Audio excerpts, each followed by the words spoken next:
Hello friends, मैं Mohammad Quddus Multitech e vehicle lab में आपका बहुत बहुत स्वागत है। दोस्तों, आज लाइव क्लास में हमारे स्टूडेंट के साथ साथ आप भी सीखिए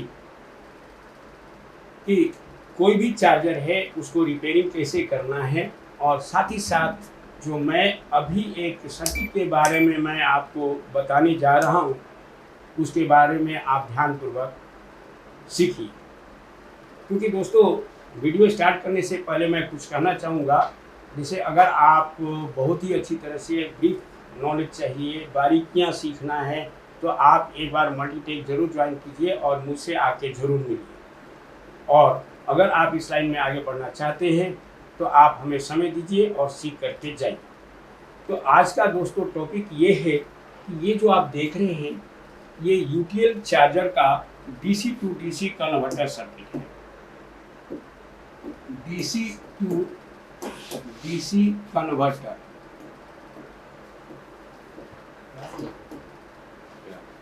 इन यूटीएल चार्जर।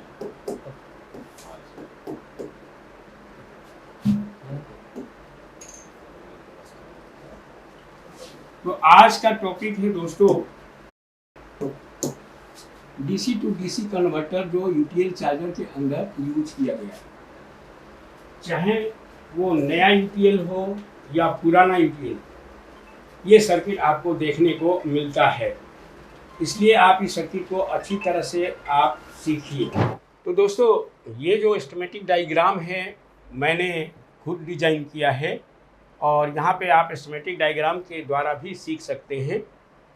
तो चलते हैं, ये यूटीएल चार्जर के अंदर जो DC to DC converter circuit है इसके बारे में, इसका वर्किंग प्रिंसिपल क्या है ये हम लोग जानेंगे। तो जैसा कि आपको पता होगा कि यूटीएल चार्जर में एक आईसी यूज किए गए हैं जिसका नंबर है UC3845। ये आईसी बहुत ही पॉपुलर है। अक्सर आप इस आईसी को बहुत जगह आप देख सकेंगे।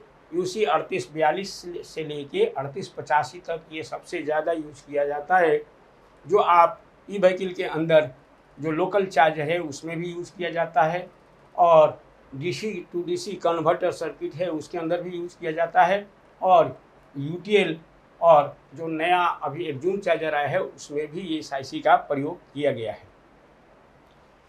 तो जैसा कि आपको पता होगा कि किसी भी आईसी को ऑपरेट करने के लिए सबसे पहले उसे सप्लाई चाहिए। तो सप्लाई कैसे आती है? तो ये जो ट्रैक आप देख रहे हैं ये डीसी फ्यूज है। डीसी फ्यूज, इसमें 48 वोल्ट आएगा फ्रॉम बैटरी से आएगा ये 48 वोल्ट की सप्लाई। तो दोस्तों 48 वोल्ट की सप्लाई फ्रॉम बैटरी से आएगी, जो कि इस डीसी फ्यूज और डायोड के हेल्प से सबसे पहले 48 वोल्ट की सप्लाई ये स्टार्टअप ट्रांसफार्मर के प्राइमरी वाइंडिंग में इन करती है, और प्राइमरी वाइंडिंग से होता हुआ ड्रेन पे ये वोल्टेज पहुंच जाती है।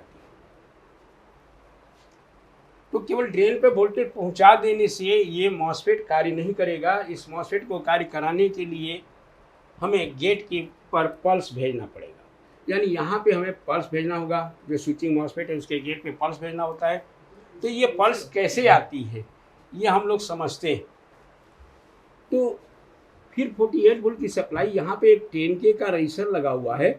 इस 10K के रजिस्टर के हेल्प से पिन नंबर 7 पर लगभग 12 वोल्ट की सप्लाई मिलती है। लेकिन किसी किसी चार्जर में यहाँ पे 15 वोल्ट की सप्लाई भी मिलती है। अब पिन नंबर 7 पे 12 वोल्ट की सप्लाई जब पहुँच जाएगी, और पिन नंबर 5 ग्राउंड पिन है, तो जैसे ही इस आईसी को सप्लाई और ग्राउंड मिलेगा तो ये आईसी के पिन नंबर 8 से रेफरेंस वोल्टेज आउट हो जाएगा, जिसे हम 5 वोल्ट रेफरेंस कहते हैं। 5 वोल्ट रेफरेंस पल्स कहते हैं। अगर ये आईसी को सप्लाई दे दी गई है और फिर भी 5 वोल्ट रेफरेंस पल्स इससे आउट नहीं होता है, तो ये माना जाता है कि आईसी ये खराब हो चुकी है। लेकिन दोस्तों, जो ये फर्स्ट वोल्टेज आया है इस रजिस्टर के द्वारा, एक तरह से हम स्टार्टअप वोल्टेज कह सकते हैं 10K के रेजिस्टर के द्वारा जो आई है वोल्टेज। लेकिन इस वोल्टेज से आपको ये पूरी तरह से एक्टिव नहीं होगा। उसे एक्टिव करने के लिए इसे फीडबैक देना पड़ेगा, लेकिन वो फीडबैक कैसे आएगा ये हम लोग समझते हैं। तो जैसे ही 12 वोल्ट की सप्लाई पिन नंबर 7 पे पहुंचती है और 8 नंबर पिन से रेफरेंस पल्स आउट होता है जो लगभग 5 वोल्ट होता है या नेट 5 वोल्ट भी कह सकते हैं, और एक रजिस्टर के द्वारा पिन नंबर 4 पे पहुंच जाती है। यहाँ पे लगभग आपको 2.4 वोल्ट के आसपास मिलेगी। अब फिर ये जो आप कैपेसिटर देख रहे हैं इसे ऑसिलेटर कैपेसिटर कहा जाता है। तो ये क्या करता है कि जैसे ही हम सप्लाई रेफरेंस वोल्टेज जब पिन नंबर 7 पर रेफरेंस वोल्टेज जब पिन नंबर 4 पे पहुंचती है तो ये कैपेसिटर चार्ज डिस्चार्ज होता है, और चार्ज डिस्चार्ज होने से इसके अंदर का ऑसिलेटर एक्टिव हो जाता है, और एक्टिव होते ही पिन नंबर 6 से ये सिग्नल आउट हो जाता है जो कि स्विचिंग पल्स कहा जाता है। ये स्विचिंग पल्स एक लो वैल्यू रेजिस्टर के द्वारा गेट पे पहुंच जाती है, और इस पिन पर हमें लगभग 1 वोल्ट के आसपास मिलना चाहिए। और यहाँ पे आप देख रहे हैं कि कुछ जीनर डायोड लगे हुए हैं और रसिस्टर्स भी लगे हुए हैं। तो दोस्तों ये जीनर डायोड जो आप देख रहे हैं ये प्रोटेक्शन के लिए होता है, किसी में होता भी है और किसी में नहीं होता है। लेकिन हम यहाँ पे बहुत बड़ी गलती करते हैं कि हम कोई भी वैल्यू का यहाँ पे जीनर डायोड लगा देंगे। अगर हम कोई भी वैल्यू का अगर जीनर डायोड लगा देंगे तो ये काम नहीं करेगा या सर्किट की सारी वोल्टेज ड्रॉप कर जाती है।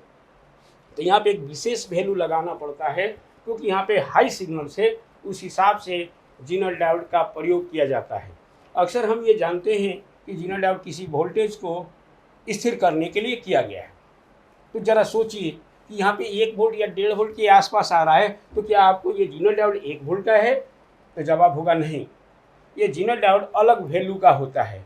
अगर आप ये सोच रहे हैं कि अगर यहाँ जीनर डायोड 1 वोल्ट का लगा दूंगा, हालांकि 1 वोल्ट का जीनर डायोड आता नहीं है, कम से कम 1.2 वोल्ट का जीनर डायोड आता है। अगर गलती से आप 1.2 वोल्ट का जीनर डायोड लगाएंगे तो लगाते ही ये वोल्टेज को ड्रॉप कर डालेगा, या गेट की वोल्टेज पूरा का पूरा पी जाएगा या शॉर्ट हो जाएगा। अब ऐसा क्यों होता है? ये काफ़ी गहरी बातें हैं। वो गहरी बातें उसको मालूम है जो काफ़ी सालों से इस लाइन से जुड़ा हुआ है। अगर आप इसी तरह की जानकारी आप चाहते हैं कि जीनर डायोड कहाँ पर कितने वोल्ट का लगता है, क्यों लगता है, अब ये सब जानकारी अगर आप भी जानना चाहते हैं तो एक बार आप मेरे से आप ज़रूर आकर के मिलिए। तो चलते हैं दोस्तों आगे की तरफ। जैसे ही 1 वोल्ट की सप्लाई यहाँ पे पहुँचेगी और ये ड्रेन के ऊपर 48 वोल्ट की सप्लाई इस प्राइमरी कॉइल से पहुँचती है, और सोर्स पे एक बहुत ही कम वैल्यू का रेजिस्टर लगता है, लगभग 0.15 ओम का। तो दोस्तों इसके बारे में भी थोड़ा सा यहाँ पे हिंट्स देना चाहूँगा कि ये जो रेजिस्टर है आप कभी नहीं चेंज करेंगे। अगर आप इस रेजिस्टर का वैल्यू बदलते हैं तो बहुत सारे प्रॉब्लम्स क्रिएट हो जाते हैं। वो प्रॉब्लम को सॉल्व करना बहुत ही मुश्किल है। अक्सर लोग ये मानते हैं कि लो वैल्यू रेजिस्टर जो लगा होता है एक फ्यूजेबल रेजिस्टर है और वो रेजिस्टर को हम जंपर मार सकते हैं। नहीं, यहाँ पर अगर आपने जंपर मारा तो आपके सर्किट तुरंत ब्रेक डाउन हो जाएगा। तो यहाँ पे कुछ सोच समझ के कुछ कैलकुलेशन के द्वारा इस रेजिस्टर का प्रयोग किया जाता है। तो मैं यहाँ पे सजेस्ट ये कहूँगा कि आप ये रेजिस्टर की वैल्यू चेंज ना करें। हाँ, अगर आप कुछ डिज़ाइन के बारे में जानते हैं तो उसको कैलकुलेशन के बाद आप इसको बदल भी सकते हैं, क्योंकि हर जगह ये रेजिस्टर हर चार्जर के अंदर यहाँ पे चेंज मिलेगा। और वो क्यों होता है ये जानकारी भी आपको यहाँ पे मिल सकती है। तो चलते हैं अब यहाँ पर मैं यहाँ पे थोड़ा सा आपको बताऊँगा कि यहाँ पे वोल्टेज क्या होगा। तो यहाँ पे जो वोल्टेज होती है वो लगभग 20 मिली वोल्ट के आसपास। ये क्यों लगाई गई है? ये रेजिस्टर इसलिए लगाई गई है कि यहाँ पे कुछ ना कुछ वोल्टेज मिलनी चाहिए इसके सोर्स पर। तो ये सोर्स पे वोल्टेज क्यों चाहिए? तो इसका जवाब ये है कि जब 1 सेकंड के अंदर ये कितनी बार स्विचिंग हो रही है इसका इन्फॉर्मेशन हमें पिन नंबर 3 को देना है, पिन नंबर 3 को देना है। क्यों देना है पिन नंबर 3 को? क्योंकि 1 सेकंड में कितनी बार स्विचिंग हुई है इसका इन्फॉर्मेशन पिन नंबर 3 यानी PWM को मिलता है। तो PWM क्या करता है? उस फ्रीक्वेंसी को स्थिर कर देता है। तो दोस्तों अब ये क्वेश्चन ये है कि PWM क्या है? तो जैसा कि आपको पता होगा कि PWM का पूरा नाम पल्स विड्थ मॉड्यूलेशन है। तो पल्स विड्थ मॉड्यूलेशन मतलब ये होता है कि पल्स की चौड़ाई को स्थिर रखना, यानी एक समान पल्स को कर देना। किसी कारणवश अगर स्विचिंग स्पीड बढ़ती है या घटती है तो यहाँ का वोल्टेज में जब चेंजिंग होती है ये इन्फॉर्मेशन पिन नंबर 3 को आता है और पिन नंबर 3 उस फ्रिक्वेंसी को स्थिर कर देता है और स्थिर करने के बाद अंदर ही अंदर पिन नंबर 4 जो ऑसिलेटर की पिन है उस ऑसिलेटर पे पहुंच जाता है। यानी ऑसिलेटर को ये मालूम हो जाता है कि फ्रिक्वेंसी बढ़ गई है, तो PWM उसे कंट्रोल करके फिर से ऑसिलेटर को स्थिर करके वो फ्रिक्वेंसी दे देता है, जिसके कारण पिन नंबर 6 से एक नेट या निश्चित फ्रिक्वेंसी आउट हो जाती है, जिससे स्विचिंग स्पीड आपको प्रॉपर हो जाता है। और जैसे ही प्रॉपर हो जाता है तो इस स्टार्टर ट्रांसफर के प्राइमरी वाइंडिंग में AC जनरेट हो जाएगा, AC बनेगा यहाँ।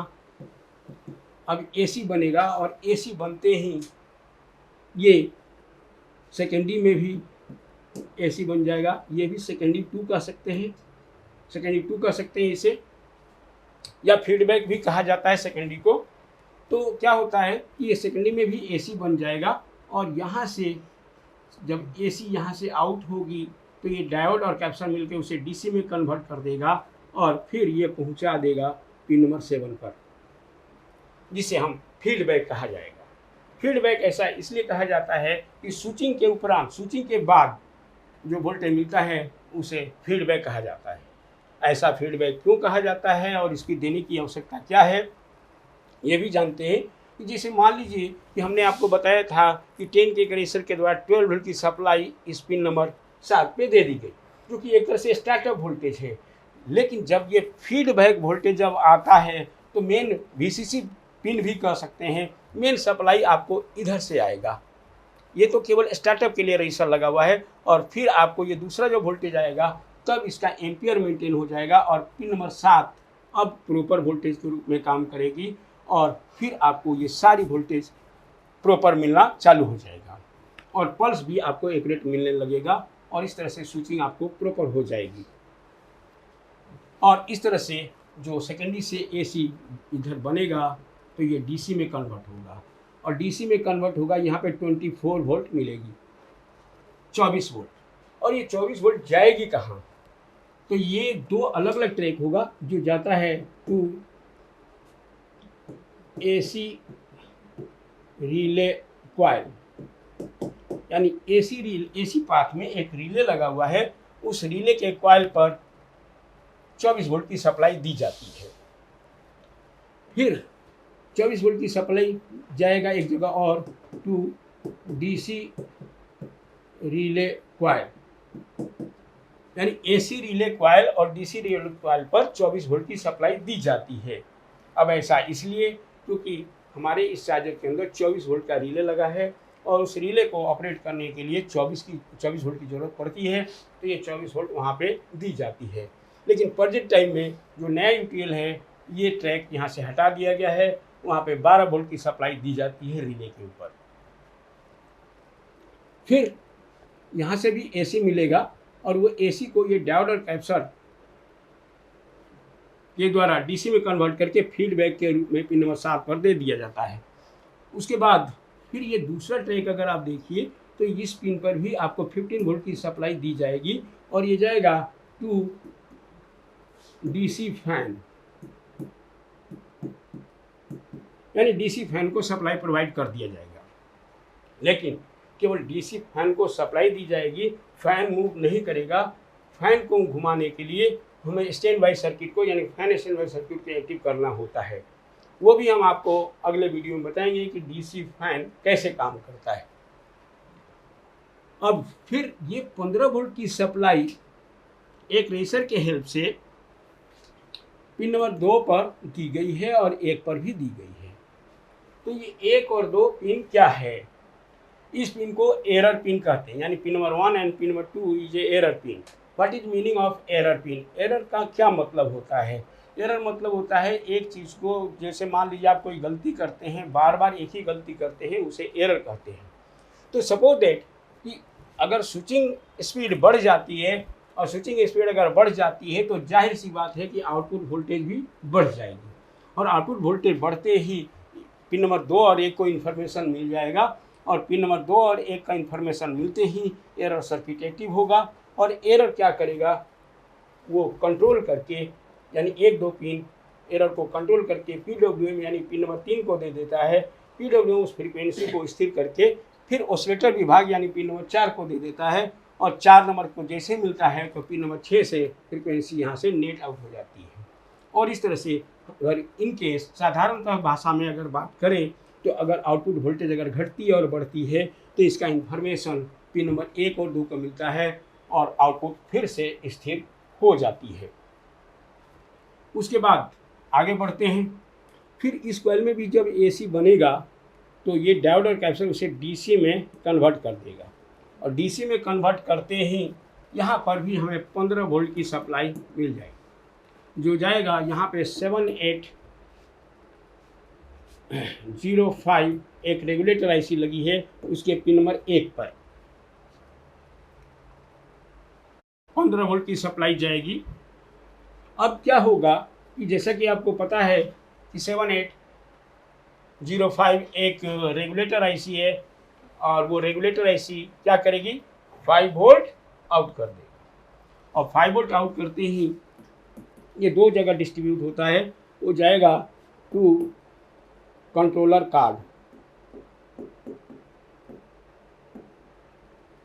कार्ड या कंट्रोलर IC जिसे आप MCU कहते हैं, उसको दे दी जाती है। साथ ही साथ एक रेजिस्टर के हेल्प से जाएगा टू AC सेंसिंग सर्किट को चला जाता है। तो ये 5 वोल्ट की सप्लाई 2 जगह डिस्ट्रीब्यूट होता है। फिर यहाँ से भी 15 वोल्ट की सप्लाई आउट होगी जो कि मैं बता चुका हूँ कि पिन नंबर 1 पर ये पहुँचेगा। साथ ही साथ यहाँ से 3 और ट्रैक निकलेंगे, 3 या 4 ट्रैक निकलते हैं जो जाएगा to collector of both driver transistor.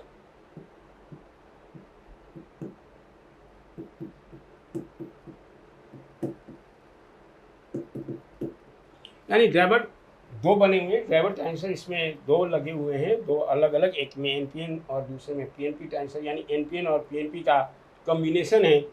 तो उनमें से कलेक्टर पे 15 वोल्ट या 12 वोल्ट की सप्लाई आउट होती है।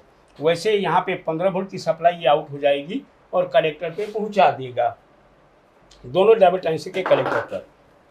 फिर आप ही के उस सर्किट में एक IC लगी है LM358 के पिन नंबर 8 पर,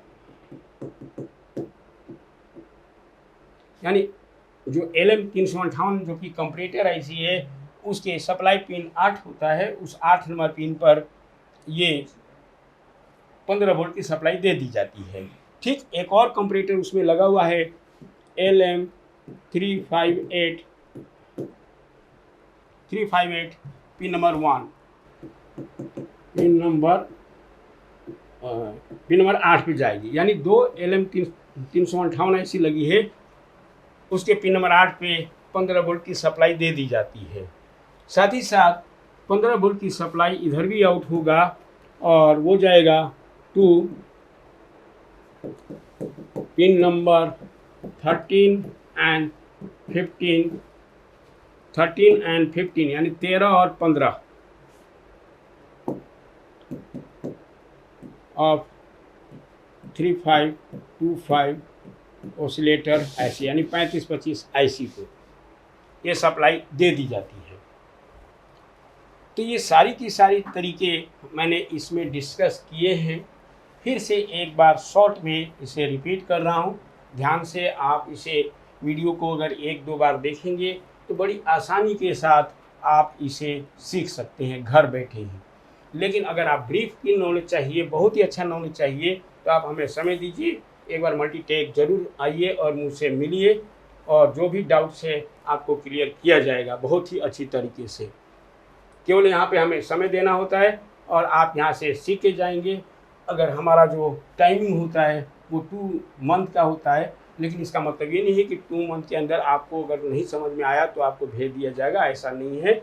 आप जब तक चाहें यहाँ पे रख करके सीख करके जाएंगे, लेकिन अगर कोशिश करते हैं तो आपको भी मेरे से ज़्यादा कोशिश करना पड़ेगा, तब आप यहाँ पे सीख पाएंगे अच्छी तरह से।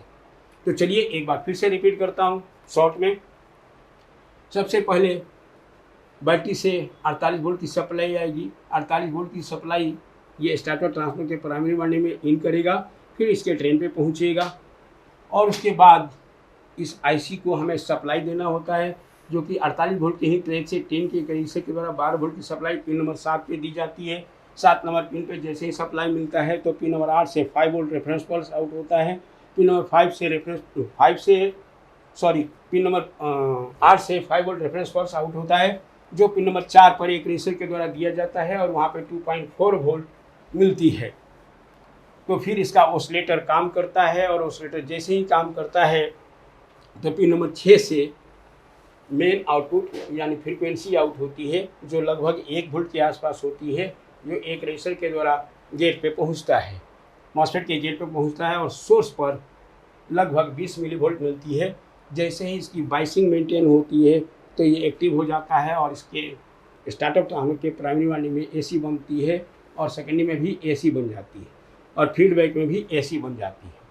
तो जैसे ही फीडबैक पिन नंबर 7 को फिर से दिया जाता है, इससे यहाँ पे एक निश्चित वोल्टेज मिलने लगता है 12 से 15 वोल्ट के आसपास।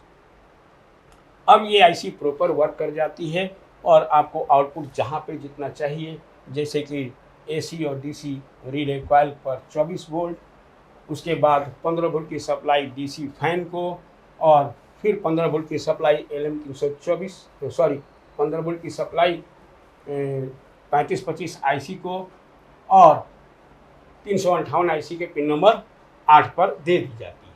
तो दोस्तों, जैसा कि आपने देखा कि हमने इस वीडियो में आपको यूटीएल जो ओल्ड मॉडल के जो कोना कट चार्जर है या स्क्वायर शेप का है, उसका मैंने सर्किट एक्सप्लेन किया है, जो DC to DC converter circuit कहा जाता है। तो इसके बारे में बताया है। फिर मिलेंगे हम किसी दूसरे वीडियो में, लेकिन साथ में ये भी कहना चाहूँगा कि अगर आप अच्छी तरह से ई व्हीकल के बारे में सीखना चाहते हैं तो एक बार ज़रूर मुझसे मिलिए, क्योंकि यही ज़माना है अभी ई व्हीकल का और आप अच्छी तरह से सीख करके आप यहाँ से अपना बिजनेस भी स्टार्ट कर सकते हैं। और चाहें तो इस लाइन में अभी बहुत सारे जॉब भी हैं, जॉब भी आसानी से अभी मिल रहा है और आप जॉब भी कर सकते हैं। तो इस वीडियो में इतना ही। Thank you very much.